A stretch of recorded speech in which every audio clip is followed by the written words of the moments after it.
chers. Alors, soyez les bienvenus dans cette vidéo, durant laquelle on va voir un projet réalisé dans le domaine de l'intelligence artificielle et plus précisément la classification supervisée pour la reconnaissance des gestes de la main. Alors, par exemple, si je donne une image comme ça, signifie papa, ok. Si je donne une image comme ça, signifie César ou bien ciseaux.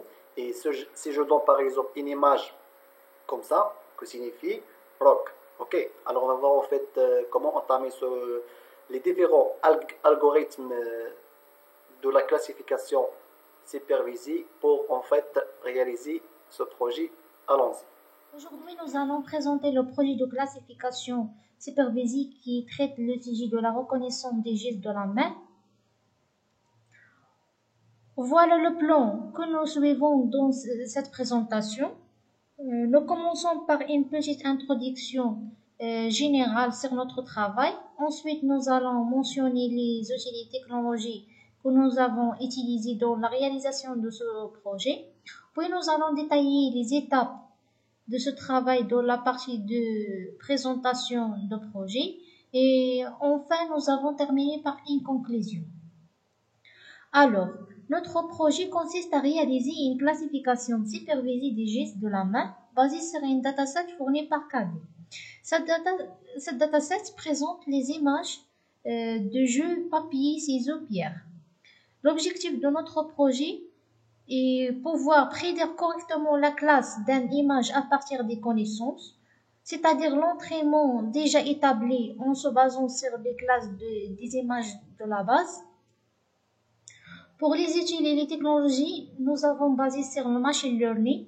Machine learning est un domaine d'informatique qui donne au ordinateur la possibilité d'apprendre sans être explicitement programmé. En général, machine learning contient trois types d'apprentissage: supervisé, non supervisé, par renforcement. Pour notre projet, nous choisissons de travailler avec l'apprentissage supervisé qui permet aux machines d'apprendre à partir des données détectées. Puisque nous avons choisi l'apprentissage supervisé, alors nous adaptons les trois fameux algorithmes SVM, KNN, Random Forest. Le SVM, c'est pour vecteur machine ou machine à vecteur de support, sont des modèles de machine learning supervisés centrés sur la résolution de problèmes de discrimination et de la régression mathématique. Bonjour encore une fois. Le deuxième algorithme qu'on va utiliser, l'algorithme KNN ou bien K-Nearest Neighbors, est un algorithme standard de classification qui repose exclusivement sur le choix de la métrique de classification et les noms paramétriques à partir d'une base de données étiquetée. On peut estimer la classe d'une nouvelle donnée en regardant quelle est la classe majoritaire des cas données voisins les plus proches, d'où le nom de l'algorithme. Le seul paramètre à fixer est K, le nombre de voisines à considérer.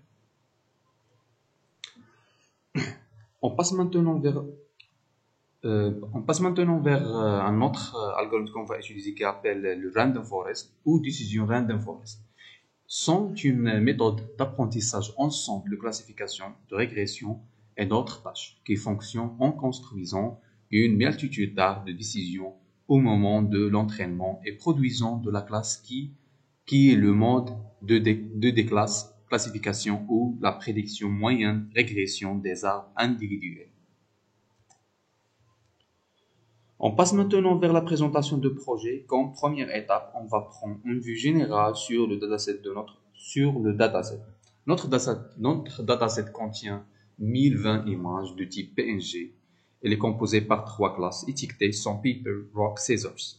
Nous allons répartir le dataset index en deux parties: base d'apprentissage 80%, ce qui est équivalent à 816 d'images, et base de test de pourcentage 20%, ce qui est équivalent à 204 images.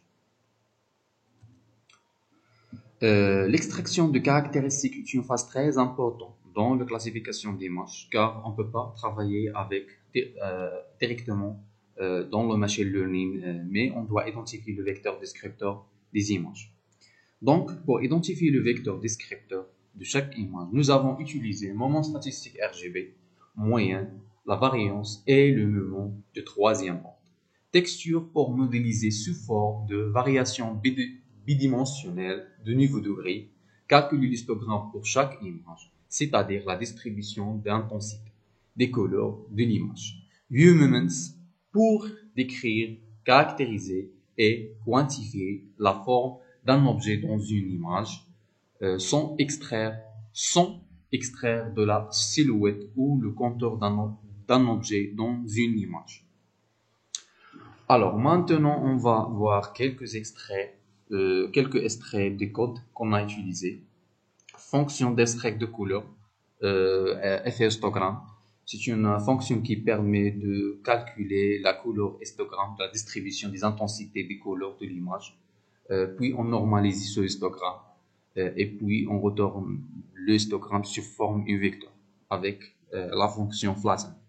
La deuxième fonction qui s'appelle df color moments, en utilisant fonction prédéfinie, on utilise les statistiques moyenne et la carte type, min R et STDR pour calculer la moyenne et les cartes types de chaque couleur.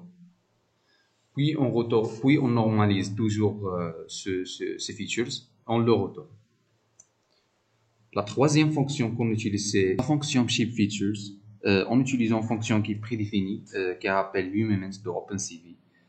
Puis on normalise ces features avec la moyenne, puis on retourne. La fonction texture features est un autre vecteur descripteur qu'on a utilisé, basé sur l'analyse de texture par le GLCM, Gray Level Occurrence Matrix. Le vecteur de taille 1,4 contiendra contraste, corrélation, énergie et homogénéité. Pour la classification, nous avons choisi les classifieurs suivants. Le classifieur SVM pour les choix des paramètres du modèle sont kernel égale à RBF, C égale à 100 et gamma égale à 1. Pour le deuxième classifieur, c'est le KNN, à un seul paramètre et le nombre de voisins à utiliser, et neighbors égale à 3. Pour le troisième classifieur, Random Forest, à un seul paramètre et le nombre d'arbres dans le forêt utilisé, N estimator.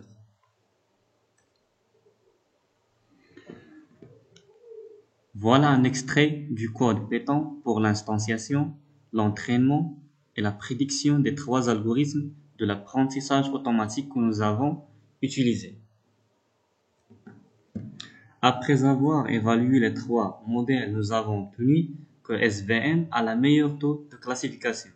Donc, nous avons choisi SVM comme notre classifieur pour appliquer l'ingénierie de caractéristiques. Pour extraire les caractéristiques pertinentes, éliminer les caractéristiques non pertinentes et pour améliorer la performance du modèle, nous avons appliqué l'ingénierie de caractéristiques. Donc, l'ingénierie de caractéristiques que nous avons utilisée dans notre projet sont la transformation logarithmique, la normalisation, Ki2, ACP, la transformation logarithmique plus la normalisation et la combinaison entre Ki2 et la transformation logarithmique. Voilà une étude comparative entre les méthodes d'ingénierie des caractéristiques. Donc, on a trouvé que la transformation logarithmique nous a donné la meilleure accuracy, c'est-à-dire une accuracy de 82%. Résultat du modèle que nous avons réalisé, elle est capable de prédire les étiquettes des nouvelles images. Enfin, dans la conclusion, notre travail récapitule en 2 étapes. La première étape, c'est l'apprentissage. Nous avons créé un modèle en se basant sur les descripteurs de la base d'images. Cette étape consiste en l'approximation d'une fonction de mappage entre la matrice de caractéristiques et les étiquettes. La deuxième étape, c'est la prédiction. Nous avons prédire l'étiquette d'une nouvelle entrée par le modèle que nous avons réalisé.